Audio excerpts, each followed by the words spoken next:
Heidi by Johanna Spyri. Chapter 18. Winter in Dorfli. The snow was lying so high around the hut that the windows looked level with the ground, and the door had entirely disappeared from view. If Alm Uncle had been up there, he would have had to do what Peter did daily, for fresh snow fell every night. Peter had to get out of the window of the sitting-room every morning, and if the frost had not been very hard during the night, he immediately sank up to his shoulders almost in the snow, and had to struggle with hands, feet, and head to extricate himself. Then his mother handed him the large broom, and with this he worked hard to make a way to the door. He had to be careful to dig the snow well away, or else as soon as the door was opened, the whole soft mass would fall inside, or, if the frost was severe enough, it would have made such a wall of ice in front of the house that no one could have gone in or out, for the window was only big enough for Peter to creep through. The fresh snow froze like this in the night sometimes, and this was an enjoyable time for Peter, for he would get through the window on to the hard, smooth, frozen ground, and his mother would hand him out the little sleigh, and he could then make his descent to Dorfli along any route he chose, for the whole mountain was nothing but one wide, unbroken sleigh road. Alm Uncle had kept his word, and was not spending the winter in his old home. As soon as the first snow began to fall, he had shut up the hut and the outside buildings, and gone down to Dorfli with Heidi and the goats. Near the church was a straggling, half-ruined building, which had once been the house of a person of consequence. A distinguished soldier had lived there at one time. He had taken service in Spain, and had there performed many brave deeds and gathered much treasure. When he returned home to Dorfli, he spent part of his booty in building a fine house, with the intention of living in it. But he had been too long accustomed to the noise and bustle of arms and the world to care for a quiet country life, and he soon went off again, and this time did not return. When, after many long years, it seemed certain that he was dead, a distant relative took possession of the house, but it had already fallen into disrepair, and he had no wish to rebuild it. So it was let to poor people, who paid but a small rent, and when any part of the building fell, it was allowed to remain. This had now gone on for many years. As long ago as when his son Tobias was a child, Alm Uncle had rented the tumble-down old place. Since then it had stood empty, for no one could stay in it who had not some idea of how to stop up the holes and gaps and make it habitable. Otherwise the wind and rain and snow blew into the rooms, so that it was impossible even to keep a candle alight, and the dwellers would have been frozen to death during the long cold winters. Alm Uncle, however, knew how to mend matters. As soon as he made up his mind to spend the winter in Dorfli, he rented the old place, and worked during the autumn to get it sound and tight. In the middle of October he and Heidi took up their residence there. On approaching the house from the back, one came first into an open space with a wall on either side, of which one was half in ruins. Above this rose the arch of an old window thickly overgrown with ivy, which spread over the remains of a domed roof that had evidently been part of a chapel. A large hall came next, which lay open, without doors, to the square outside. Here also walls and roof only partially remained, and indeed what was left of the roof looked as if it might fall at any minute, had it not been for two stout pillars that supported it. Alm Uncle had here put up a wooden partition, and covered the floor with straw, for this was to be the goat's house. Endless passages led from this, through the rents of which the sky as well as the fields and the road outside could be seen at intervals, but at last one came to a stout oak door that led into a room that still stood intact. Here the walls and the dark wainscoting remained as good as ever, and in the corner was an immense stove reaching nearly to the ceiling, on the white tiles of which were painted large pictures in blue. These represented old castles surrounded with trees, and huntsmen riding out with their hounds, or else a quiet lake scene with broad oak trees and a man fishing. A seat ran all round the stove, so that one could sit at one's ease and study the pictures. These attracted Heidi's attention at once, and she had no sooner arrived with her grandfather than she ran and seated herself and began to examine them. But when she had gradually worked herself round to the back, something else diverted her attention. In the large space between the stove and the wall 4 planks had been put together, as if to make a large receptacle for apples. There were no apples, however, inside, but something Heidi had no difficulty in recognizing, for it was her very own bed, with its hay mattress and sheets, and sack for a coverlet, just as she had it up at the hut. Heidi clapped her hands for joy, and exclaimed, "Oh, grandfather, this is my room, how nice! But where are you going to sleep?" "Your room must be near the stove, or you will freeze," he replied. "But you can come and see mine too." Heidi got down and skipped across the large room after her grandfather, who opened a door at the farther end leading into a smaller one, which was to be his bedroom. Then came another door. Heidi pushed it open and stood amazed, for here was an immense room like a kitchen, larger than anything of the kind that Heidi had seen before. There was still plenty of work for the grandfather before this room could be finished, for there were holes and cracks in the walls through which the wind whistled, and yet he had already nailed up so many new planks that it looked as if a lot of small cupboards had been set up round the room.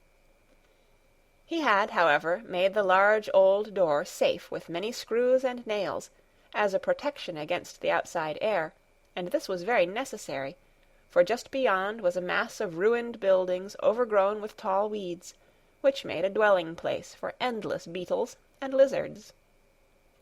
Heidi was very delighted with her new home, and by the morning after their arrival she knew every nook and corner so thoroughly that she could take Peter over it and show him all that was to be seen. Indeed, she would not let him go till he had examined every single wonderful thing contained in it. Heidi slept soundly in her corner by the stove, but every morning when she first awoke she still thought she was on the mountain, and that she must run outside at once to see if the fir trees were so quiet because their branches were weighed down with the thick snow. She had to look about her for some minutes before she felt quite sure where she was, and a certain sensation of trouble and oppression would come over her as she grew aware that she was not at home in the hut. But then she would hear her grandfather's voice outside, attending to the goats, and these would give 1 or 2 loud bleats, as if calling to her to make haste and go to them, and then Heidi was happy again, for she knew she was still at home, and she would jump gladly out of bed and run to the animals as quickly as she could. On the 4th morning, as soon as she saw her grandfather, she said, "I must go up and see grandmother today. She ought not to be alone so long." But the grandfather would not agree to this. "Neither today nor tomorrow can you go," he said. "The mountain is covered fathom deep in snow, and the snow is still falling. The sturdy Peter can hardly get along. A little creature like you would soon be smothered by it, and we should not be able to find you again. Wait a bit till it freezes. Then you will be able to walk over the hard snow." Heidi did not like the thought of having to wait, but the days were so busy that she hardly knew how they went by. Heidi now went to school in Dorfli every morning and afternoon, and eagerly set to work to learn all that was taught her. She hardly ever saw Peter there, for as a rule he was absent. The teacher was an easy-going man who merely remarked now and then, "Peter is not turning up today again, it seems, but there is a lot of snow up on the mountain, and I dare say he cannot get along." Peter, however, always seemed able to make his way through the snow in the evening when school was over, and he then generally paid Heidi a visit. At last, after some days, the sun again appeared and shone brightly over the white ground, but he went to bed again behind the mountains at a very early hour, as if he did not find such pleasure in looking down on the earth as when everything was green and flowery.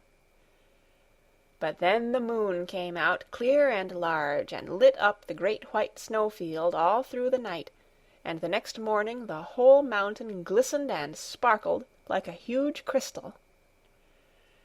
When Peter got out of his window as usual, he was taken by surprise, for instead of sinking into the soft snow, he fell on the hard ground, and went sliding some way down the mountain-side like a sleigh before he could stop himself. He picked himself up, and tested the hardness of the ground by stamping on it, and trying with all his might to dig his heels into it, but even then he could not break off a single little splinter of ice.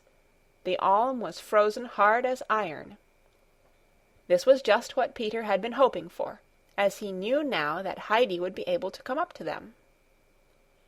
He quickly got back into the house, swallowed the milk which his mother had put ready for him, thrust a piece of bread in his pocket, and said, "I must be off to school." "That's right. Go and learn all you can," said the grandmother encouragingly. Peter crept through the window again.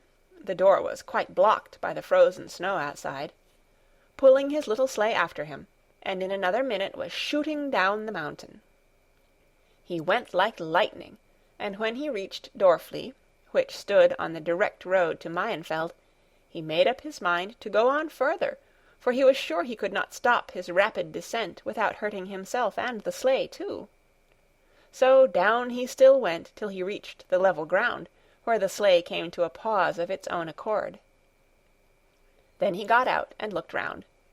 The impetus with which he had made his journey down had carried him some little way beyond Mayenfeld. He bethought himself that it was too late to get to school now, as lessons would already have begun, and it would take him a good hour to walk back to Dorfli. So he might take his time about returning, which he did, and reached Dorfli just as Heidi had got home from school, and was sitting at dinner with her grandfather. Peter walked in, and as on this occasion he had something particular to communicate, he began without a pause, exclaiming as he stood still in the middle of the room, "She's got it now." "Got it? What?" asked the uncle. "Your words sound quite warlike, General." "The frost," explained Peter. "Oh, then now I can go and see grandmother," said Heidi joyfully, for she had understood Peter's words at once. "But why were you not at school then? You could have come down in the sleigh," she added reproachfully, for it did not agree with Heidi's ideas of good behavior to stay away, when it was possible to be there. "It carried me on too far, and I was too late," Peter replied. "I call that being a deserter," said the uncle, "and deserters get their ears pulled, as you know." Peter gave a tug to his cap in alarm, for there was no one of whom he stood in so much awe as Alm Uncle. "And an army leader like yourself ought to be doubly ashamed of running away," continued Alm Uncle. "What would you think of your goats if one went off this way and another that, and refused to follow and do what was good for them? What would you do then?"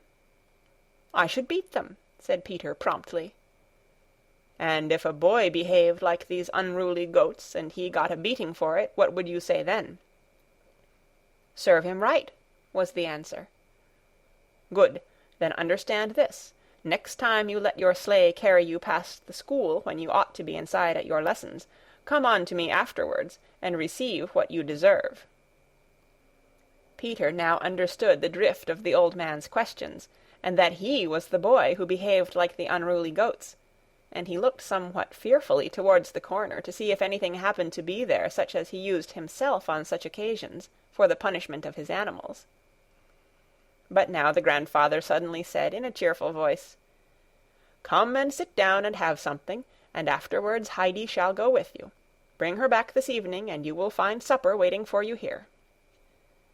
This unexpected turn of conversation set Peter grinning all over with delight. He obeyed without hesitation and took his seat beside Heidi. But the child could not eat any more in her excitement at the thought of going to see grandmother. She pushed the potatoes and toasted cheese, which still stood on her plate, towards him, while Uncle was filling his plate from the other side, so that he had quite a large pile of food in front of him, but he attacked it without any lack of courage. Heidi ran to the cupboard and brought out the warm cloak Clara had sent her. With this on, and the hood drawn over her head, she was all ready for her journey. She stood waiting beside Peter, and as soon as his last mouthful had disappeared, she said, "Come along now." As the two walked together, Heidi had much to tell Peter of her 2 goats that had been so unhappy the first day in their new stall that they would not eat anything, but stood hanging their heads, not even rousing themselves to bleat. And when she asked her grandfather the reason of this, he told her it was with them as with her in Frankfurt, for it was the first time in their lives they had come down from the mountain. "And you don't know what that is, Peter, unless you have felt it yourself," added Heidi. The children had nearly reached their destination before Peter opened his mouth. He appeared to be so sunk in thought that he hardly heard what was said to him. As they neared home, however, he stood still, and said in a somewhat sullen voice, "I had rather go to school even than get what uncle threatened." Heidi was of the same mind, and encouraged him in his good intention. They found Brigitte sitting alone knitting, for the grandmother was not very well, and had to stay the day in bed on account of the cold. Heidi had never before missed the old figure in her place in the corner, and she ran quickly into the next room. There lay grandmother on her little poorly covered bed, wrapped up in her warm grey shawl. "Thank God!" she exclaimed as Heidi came running in. The poor old woman had had a secret fear at heart all through the autumn, especially if Heidi was absent for any length of time, for Peter had told her of a strange gentleman who had come from Frankfurt, and who had gone out with them and always talked to Heidi, and she felt sure he had come to take her away again. Even when she heard he had gone off alone, she still had an idea that a messenger would be sent over from Frankfurt to fetch the child. Heidi went up to the side of the bed and said, "Are you very ill, grandmother?" "No, no, child," answered the old woman reassuringly, passing her hand lovingly over the child's head. "It's only the frost that has got into my bones a bit." "Shall you be quite well, then, directly it turns warm again?" "Yes, God willing, or even before that, for I want to get back to my spinning. I thought perhaps I should do a little today, but tomorrow I am sure to be all right again." The old woman had detected that Heidi was frightened, and was anxious to set her mind at ease. Her words comforted Heidi, who had in truth been greatly distressed, for she had never before seen the grandmother ill in bed. She now looked at the old woman seriously for a minute or two, and then said, "In Frankfurt everybody puts on a shawl to go out walking. Did you think it was to be worn in bed, grandmother?" "I put it on, dear child, to keep myself from freezing, and I am so pleased with it, for my bedclothes are not very thick," she answered. "But, grandmother," continued Heidi, "your bed is not right, because it goes downhill at your head instead of uphill." "I know it, child. I can feel it."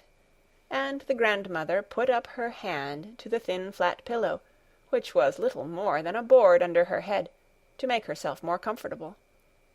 The pillow was never very thick, and I have lain on it now for so many years that it has grown quite flat.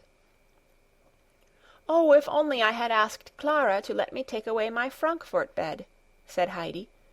"I had 3 large pillows, one above the other, so that I could hardly sleep, and I used to slip down to try and find a flat place, and then I had to pull myself up again, because it was proper to sleep there like that.